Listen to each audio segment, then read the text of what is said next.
সবাইকে আমার অনলাইন ক্লাসে স্বাগত জানাচ্ছি। আমি মোহাম্মদ ইমরান কবির, প্রভাষক, রাষ্ট্রবিজ্ঞান সরকারি আইনউদ্দিন কলেজ, মধুখালী, ফরিদপুরে কর্মরত আছি। প্রিয় শিক্ষার্থীবৃন্দ, সারা বিশ্বব্যাপী করোনা প্যান্ডেমিকের কারণে তোমাদের সরাসরি ক্লাসে আসা বন্ধ হয়ে গেছে। আমরাও ক্লাসে যেতে পারছি না, কিন্তু তারপরেও আমাদের একটা প্রচেষ্টা রয়েছে তোমাদের অনলাইনের মাধ্যমে ক্লাস বা আলোচনা চালিয়ে যাওয়া, যেন তোমরা এই প্যান্ডেমিকে খুব বেশি ক্ষতিগ্রস্ত না হও। আজকে তোমাদেরকে আমি পৌরনীতি ও সুশাসন দ্বিতীয় পত্র পড়াবো। এই পত্রের সপ্তম অধ্যায়ে সাংবিধানিক প্রতিষ্ঠান সমূহ সম্পর্কে বিস্তারিত আলোচনা করা আছে। আজকে সেই বিষয়টা নিয়ে আমি তোমাদেরকে নানাবিধ বিষয় বলবো। তো এই অধ্যায়ে আজকের ক্লাসে আমরা যে বিষয়গুলো শিখব সেটা সম্পর্কে একটু বলি। সাংবিধানিক প্রতিষ্ঠান বলতে ঠিক কী বোঝায়, এবং বাংলাদেশে কতগুলো সাংবিধানিক প্রতিষ্ঠান আছে সেগুলোর নাম আমরা শিখব। এছাড়াও আজকে মূলত একটি সাংবিধানিক প্রতিষ্ঠান নিয়ে বিস্তারিত তোমাদের জানানোর চেষ্টা করব। তো প্রথমেই চলো সাংবিধানিক প্রতিষ্ঠান বলতে ঠিক কী বোঝায় সেই বিষয়টা সম্পর্কে আমরা প্রাথমিক ধারণা লাভ করার চেষ্টা করি। তোমরা জানো, সংবিধান একটি রাষ্ট্রের মৌলিক দলিল, অর্থাৎ এই মৌলিক দলিলের নিয়ম অনুযায়ী স্বাধীন ও নিরপেক্ষভাবে যে প্রতিষ্ঠানগুলো প্রতিষ্ঠা লাভ করে সেগুলোকে মূলত আমরা সাংবিধানিক প্রতিষ্ঠান বলে থাকি। আরও স্পষ্ট করে বললে এরকম সংবিধানের নির্দিষ্ট কিছু ধারা এবং উপধারা আছে যেখানে স্পষ্টভাবে এই প্রতিষ্ঠানগুলো গঠনের কথা বলা আছে এবং তাদের কাজ দায়িত্ব এ সম্পর্কে স্পষ্ট বলা আছে। তার মানে তোমরা সাংবিধানিক প্রতিষ্ঠান সম্পর্কে একটা ধারণা লাভ করলে। এইবার আমি আজকে বাংলাদেশের বেশ কয়েকটি যে সাংবিধানিক প্রতিষ্ঠান আছে সেগুলোর সাথে আমরা একটা পরিচয় লাভ করি। চলো, বাংলাদেশে শাসন বিভাগ, আইন বিভাগ, বিচার বিভাগ, সরকারি কর্ম কমিশন, বাংলাদেশ নির্বাচন কমিশন, মহাহিসাব নিরীক্ষক ও নিয়ন্ত্রক, অ্যাটর্নি জেনারেল, মোটা দাগে এগুলো হলো বাংলাদেশে সাংবিধানিক প্রতিষ্ঠান হিসেবে স্বীকৃত। এছাড়াও তোমাদের এই অধ্যায়ে বা দুর্নীতি দমন কমিশন সম্পর্কেও কিন্তু আলোচনা করা হয়েছে, আমরাও সেটা ধারাবাহিকভাবে আলোচনা করব। আজকে শুধুমাত্র একটি সাংবিধানিক প্রতিষ্ঠান সম্পর্কে তোমাদের সামনে আলোচনা করব। আমি একটা ক্লু দিই, তারপর তোমরা বুঝতে পারবে যে কোন প্রতিষ্ঠান নিয়ে আজকে আলোচনা করব। ক্লুটা এরকম, তোমরা প্রায়শই শোনো তোমাদের বাড়ির আশেপাশে কিংবা আত্মীয় স্বজনদের মধ্যে অনেকেই বিসিএস ক্যাডার হয়েছে, বিসিএস পুলিশ, বিসিএস শিক্ষা, বিসিএস ট্যাক্স, বিসিএস ফরেন, এরকম হয়ে থাকে। কিন্তু তোমাদের মনের মধ্যে একটা কৌতূহল নিশ্চয়ই থাকে যে কোন প্রতিষ্ঠান এই সমস্ত কর্তা ব্যক্তিদের নিয়োগ দেয়, এবং তোমাদের নিজেদের মধ্যেও কিন্তু একটা প্রত্যাশা থাকে যে আমরাও হতে চাই, কিন্তু প্রতিষ্ঠানটি সম্পর্কে পরিচিত হই। সেই প্রতিষ্ঠানটি আর কোনো প্রতিষ্ঠান নয়, সেটি হলো বাংলাদেশ সরকারি কর্ম কমিশন। তোমরা নিশ্চয়ই বুঝতে পারছো, এই প্রতিষ্ঠানের নাম হয়তো আগে শুনে থাকবে। ছোট আকারে এই প্রতিষ্ঠানের ইতিহাসটা বলি। 1872 সালের 8 এপ্রিল বাংলাদেশ সরকারি কর্ম কমিশন প্রথম, বাংলাদেশ সরকারি কর্ম কমিশন দ্বিতীয়, এইভাবে দুটি কর্ম কমিশন প্রতিষ্ঠা লাভ করে। তো প্রথম কর্ম কমিশনের কাজ কী ছিল? তারা প্রথম এবং দ্বিতীয় শ্রেণীর কর্মকর্তা কর্মচারীদের নিয়োগ দিতেন, এবং দ্বিতীয়টি তৃতীয় এবং চতুর্থ শ্রেণীর ব্যক্তিদের নিয়োগ দিয়ে থাকতেন।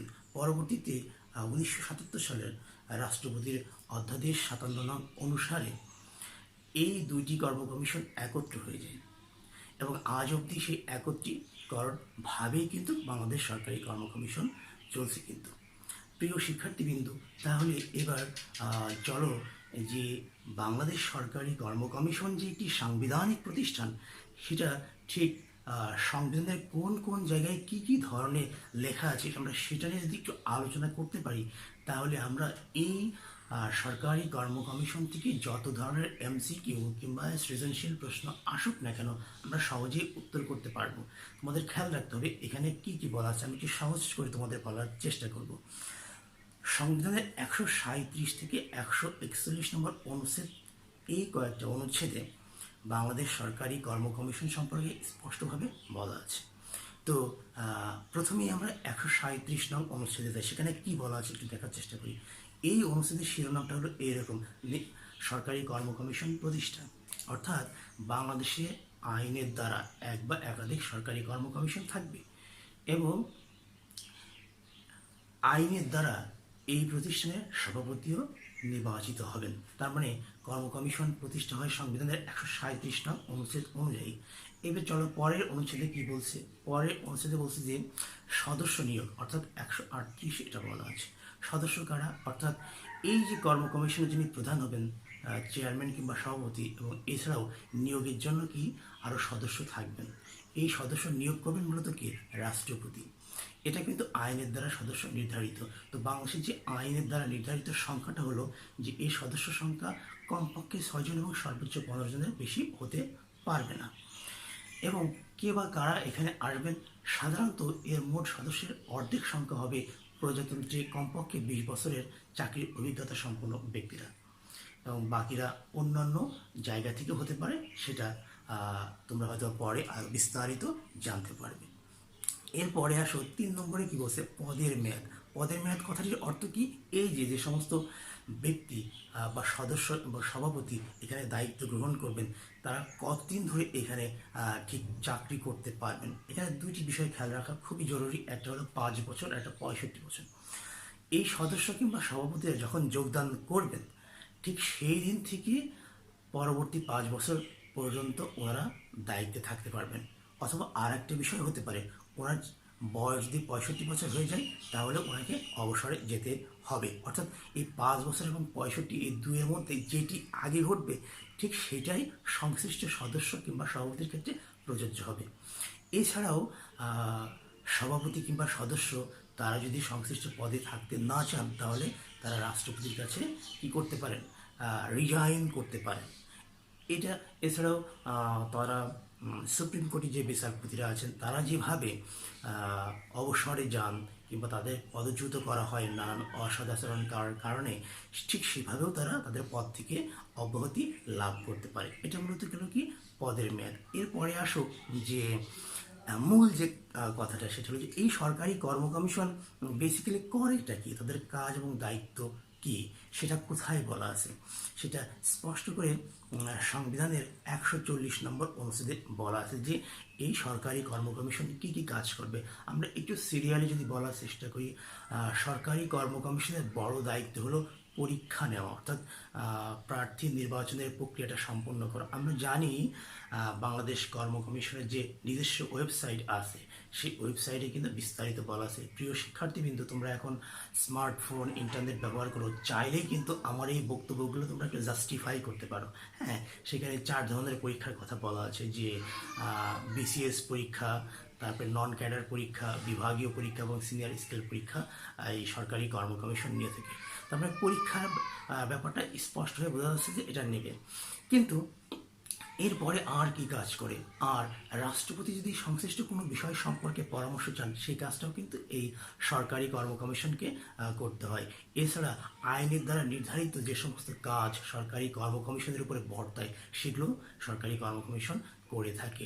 এছাড়া এক বিভাগ থেকে অন্য বিভাগে বদলিকরণ এবং পদোন্নতি দান, এবং সেগুলো করার জন্য কি কি কন্ডিশন হবে, এছাড়াও শৃঙ্খলাজনিত ব্যাপার, অবসরজনিত ভাতার অধিকার সম্পর্কিত ব্যাপার, এই ব্যাপারগুলো নিয়েও কিন্তু কে কাজ করেন, এই সরকারি কর্ম কমিশন কাজ করে থাকে। এটা হলো সংবিধানের 140 নম্বর অনুচ্ছেদে স্পষ্টভাবে বলা আছে।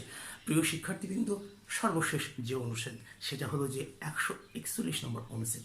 সেখানে বলা আছে, শিরোনামটা আছে যে রিপোর্ট পেশ।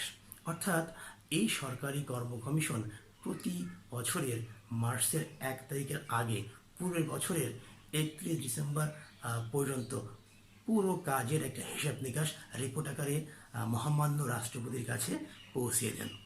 এবং সেইখানে রিপোর্টের সাথে সাথে একটা সংযুক্তি থাকে। সেই সংযুক্তিতে কি থাকে, সেই সংযুক্তিতে পাবলিক সার্ভিস কমিশন কিছু কিছু ব্যাপারে হয়তো বা রাষ্ট্রপতিকে সুপারিশ করেছেন।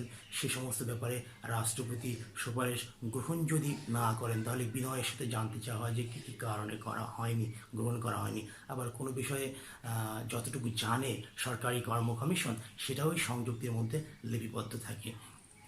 এইভাবেই মূলত এই রিপোর্ট পেশের কাজ হয়। এবং একটা ইন্টারেস্টিং বিষয়, এই অনুচ্ছেদের শেষের দিকে এরকম লেখা আছে, রাষ্ট্রপতি এই মার্চের পরে প্রথম যে অধিবেশন বসে সংসদে, সেখানে কিন্তু এই যে রিপোর্ট নিয়ে বিস্তারিত আলাপ আলোচনার সুযোগ হয়, রাষ্ট্রপতি এটা উপস্থাপন করেন সংসদে।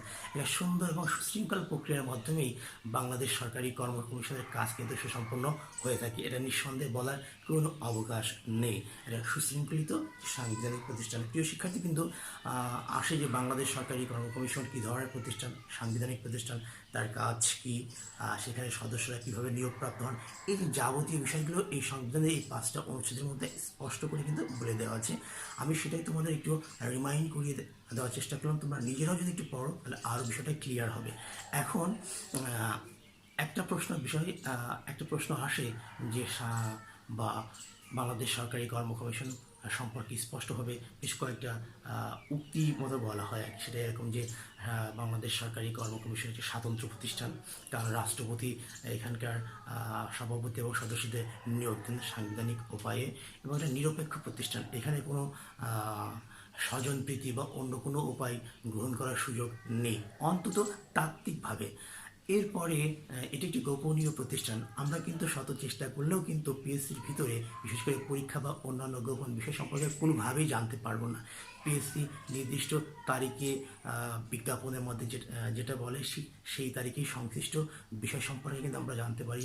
ইলেকট্রনিক এবং প্রিন্ট মিডিয়ার মাধ্যমে অন্য কোনোভাবে জানার সুযোগ একদমই নেই। এটাই মোটা থেকে তার মানে গোপনীয়তা রক্ষা করে, স্বাতন্ত্র্য রক্ষা করে এবং নিরপেক্ষতা রক্ষা করে। এই মোটা থেকে এবং সরকারি কর্ম কমিশনের আর একটা গুরুত্বপূর্ণ বিষয় হলো দক্ষতা ও সততা। দক্ষতা বিষয়টা কি? দক্ষতা বিষয়টা হলো যে কর্ম কমিশনের সদস্যরা যত বেশি দক্ষ হবে, এই কমিশনের কাজের গতি তত বৃদ্ধি পাবে। তবে হ্যাঁ, শুধু দক্ষতা থাকলেই হবে না, সততা থাকা খুবই জরুরি। আমি যে 4টি পয়েন্ট বললাম, যে সততা, দক্ষতা, নিরপেক্ষতা, গোপনীয়তা এবং স্বাতন্ত্র্যবোধ, এই 4টি বিষয়ের উপরে একটি জাতির, বিশেষ করে বাংলাদেশ রাষ্ট্রের উন্নয়ন অনেকখানি নির্ভর করে, বিশেষ করে জনপ্রশাসন কিংবা মানব সম্পদ উন্নয়নের ক্ষেত্রে। দক্ষ, সৎ এবং নিরপেক্ষ মেধাবী শিক্ষার্থীরা যদি এখানে আসতে চায়, সেক্ষেত্রে বাংলাদেশ পাবলিক সার্ভিস কমিশনের সভাপতি এবং সদস্যরা খুব বেশি গুরুত্বপূর্ণ রোল প্লে করে। তাদের গড়িমসির কারণে যে কোনো ব্যাচ কম মেধা সম্পন্ন, অনিরপেক্ষ, অসততা, এই সমস্ত বিষয়ে যদি সম্মুখীন হয়, তাহলে কিন্তু জাতির যে জনপ্রশাসন সেটা কিন্তু অচিরেই ভেঙে পড়ার সম্ভাবনা। ঠিক এই কারণেই বলা হয় যে বাংলাদেশ পাবলিক সার্ভিস কমিশনের সভাপতি এবং সদস্যরা জাতির মানব সম্পদ উন্নয়নে বা জনপ্রশাসন গড়ে তুলতে খুব গুরুত্বপূর্ণ ভূমিকা পালন করে। এখানে একটা প্রশ্ন আসে যে মানব সম্পদ উন্নয়নে কিংবা জনপ্রশাসন গড়ার ক্ষেত্রে পিএসসির ভূমিকা ঠিক কীরকম, বিশেষ করে জাতীয় উন্নয়নের ক্ষেত্রে। আমার মনে হয় এই বিষয়গুলো বলে উত্তরটা দিলেই খুব চমৎকার হবে। যেমন স্বাতন্ত্র্যবোধ, গোপনীয়তা, নিরপেক্ষতা, দক্ষতা ও সততা, এবং সাথে এরকম গল্পও হয়তো জুড়ে দেওয়া সম্ভব যদি তারা সৎ, দক্ষতা এবং নিরপেক্ষতার সহিত যদি এই কাজগুলো না করে, তাহলে পরবর্তী প্রজন্ম, বিশেষ করে জনপ্রশাসনের পরবর্তী যে প্রজন্ম আসবে, তারা ঠিক দক্ষতার সহিত কাজ করতে পারবে না। ফলশ্রুতিতে প্রশাসনে এক ধরনের বিশৃঙ্খলা দেখা যাবে। প্রিয় শিক্ষার্থীবৃন্দ, মূলত আজকে সরকারি কর্ম কমিশন নিয়ে এই পর্যন্তই আমার বক্তব্য। তোমাদের কোনো প্রশ্ন বা জিজ্ঞাসা থাকলে কলেজের ফেসবুক পেজে, যেখানে আমার এই ভিডিওটি পোস্ট করা থাকবে, সেই নিচে কমেন্টস বা প্রশ্ন করতে পারো। আমি সেই প্রশ্নের উত্তর দেওয়ার চেষ্টা করব পরের ক্লাসে। সেই পর্যন্ত তোমরা ভালো থাকো, সুস্থ থাকো, নিরাপদ থাকো, সেই কামনায় আজকের মতো বিদায় নিচ্ছি। সবাইকে ধন্যবাদ। Thank you.